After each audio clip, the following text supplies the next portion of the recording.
రాజన్న సిరిసిల్ల జిల్లా కేంద్రంలో నూతనంగా ఏర్పడ్డ సెకండ్ అడిషనల్ కోర్టును ప్రారంభించేందుకు విచ్చేశారు హైకోర్టు జడ్జిలు శ్రీనివాసరావు, మాధవీదేవి. ఈ కార్యక్రమాన్ని పురస్కరించుకుని హైకోర్టు జడ్జి మాధవీదేవి మాట్లాడుతూ అడ్మినిస్ట్రేటివ్ జడ్జిగా సిరిసిల్లకు రావడం నాకు ఆనందంగా కలిగించిందన్నారు. జిల్లా అయిన తర్వాత సిరిసిల్ల అభివృద్ధి చెందిందని, అన్ని కోర్టులు ఒకే స్థలంలో ఉండేందుకు కృషి చేస్తామన్నారు. కొత్త జిల్లాలు అయినప్పటికీ జ్యుడిషియల్ వ్యవస్థకు సంబంధించిన ఆఫీసర్లు తక్కువగా ఉన్నారన్నారు. జిల్లా కోర్టులు, లోయల్ కోర్టులు న్యాయ వ్యవస్థలో పునాదులు లాంటివని అన్నారు. లోయల్ కోర్టుల కేసులలో ఓడిపోతే సుప్రీంకోర్టులో సైతం గెలిచేందుకు కష్టంగా ఉంటుంది. కాబట్టే ఇక్కడ న్యాయవాదులు కష్టపడి పనిచేయాలని తెలిపారు. గతానికి ఇప్పటికీ న్యాయ వ్యవస్థలో చాలా మార్పులు వచ్చాయన్నారు. జూనియర్లు గూగుల్ సెర్చ్ తో పాటు పుస్తక పఠనం ఏర్పరచుకోవాలని పిలుపునిచ్చారు. హైబ్రిడ్ మోడ్ వల్ల న్యాయ వ్యవస్థ అత్యాధునిక మార్పులు వచ్చాయన్నారు. జూనియర్ లాయర్లు హైకోర్టు ప్రొసీడింగ్స్ తెలుసుకోవాలని తెలిపారు.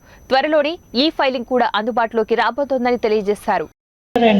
లక్ష్మణ్ కుమార్ గారు ఇక్కడ వాళ్ళిద్దరిని చూస్తేనే తెలిసిపోతుంది ఇక్కడ క్వాలిటీ ఎంత బాగుంది.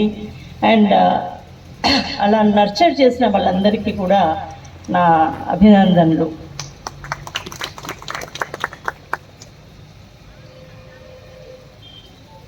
తప్పకుండా ఆ విధమైన ప్రయత్నంలో కూడా మన రోల్ అంతే ఉండాలి.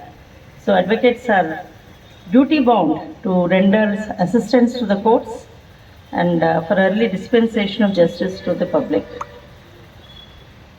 ఈ క్రమంలో జూనియర్ అడ్వకేట్స్కి అంటే అందరికీ అడ్వకేట్స్ అందరికీ ఇది అప్లై అవుతుంది. You have to be well equipped with the law and also the latest case law. Law తెలియకుండా మన కేస్ లా ఎట్లా అప్లై చేయాలో తెలియదు. So first you have to be strong on the laws and then the case law.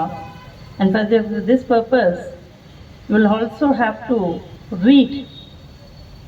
Reading habit is very important. మేమందరం చదువుకున్నప్పుడు మాకు ఇట్లా digital ఇవి అవైలబుల్ లేవు కాబట్టి ఇవి use to read the digest.